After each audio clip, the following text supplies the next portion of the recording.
మలయాళ ముద్దుగుమ్మ అనుపమ పరమేశ్వరన్ ప్రస్తుతం ఫుల్ స్వింగ్లో ఉంది. గత కొన్ని సంవత్సరాలుగా సెట్స్పై ఉన్న ఆమె సినిమాలు ఇప్పుడు వరుసగా విడుదలకు సిద్ధమవుతున్నాయి. దాంతో ఈ ఏడాది అనుపమ పరమేశ్వరన్ నటించిన సినిమాలు మొత్తం 6 జనం ముందుకొచ్చినట్టయింది.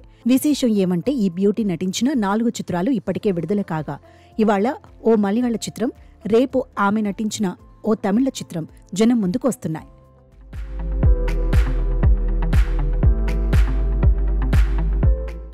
ఈ ఏడాది ప్రారంభంలోనే ప్రదీప్ రంగనాథన్ సరసన అనుపమ పరమేశ్వరన్ నటించిన డ్రాగన్ మూవీ విడుదలైంది.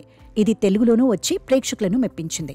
ఆ తర్వాత అనుపమ నటించిన మలయాళ చిత్రం Janaki versus state of Kerala cinema వచ్చింది. ఈ మూవీ విడుదలకు ముందు సెన్సార్ పరంగా పలు ఇబ్బందులు ఎదుర్కొంది. కోర్టు జోక్యంతో ఎట్టకేలకు ఇది విడుదలైంది.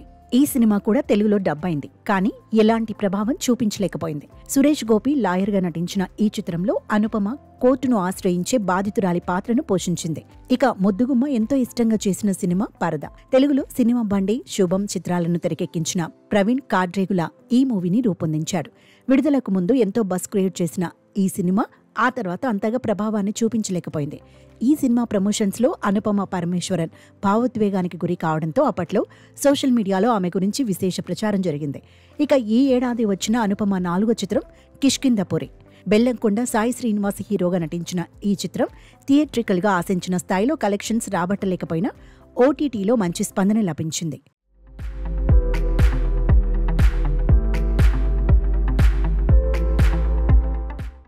ఇదిలా ఉంటే తాజాగా దీపావళి కానుకగా అనుపమ పరమేశ్వరన్ నటించిన ది పెట్ డిటెక్టివ్ అనే మలయాళ చిత్రం గురువారం జనం ముందుకొచ్చింది. నిజానికి ఇది గత ఏడాది విడుదల కావాల్సిన సినిమా రకరకాల కారణాలతో వాయిదా పడి ఎట్టకేళ్లకు విడుదలైంది.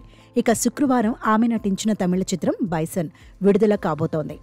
మారి సెల్వరాజ్ దర్శకత్వం వహించిన ఈ సినిమాలో సీనియర్ హీరో విక్రమ్ తనయుడు ధ్రువ్ హీరోగా నటించాడు. కబడ్డీ నేపథ్యంలో ఈ సినిమా రూపుదిద్దుకుంది. గతంలో ఒకసారి మారి సెల్వరాజ్ తెరకెక్కించిన పరియేరుం పెరుమాళ్లో తనకు నటించే అవకాశం వచ్చిందని, కానీ అప్పుడు దానిని ఉపయోగించుకోలేకపోయానని, ఇప్పుడు మరోసారి మారి సెల్వరాజ్ తనకు బైసన్లో ఛాన్స్ రావడం ఆనందాన్ని కలిగించిందని అనుపమ చెబుతోంది. మరి ఈ 2 సినిమాల్లో ఏదైనా ఆమెకు మెమరబుల్ హిట్ను అందిస్తుందేమో చూడాలి.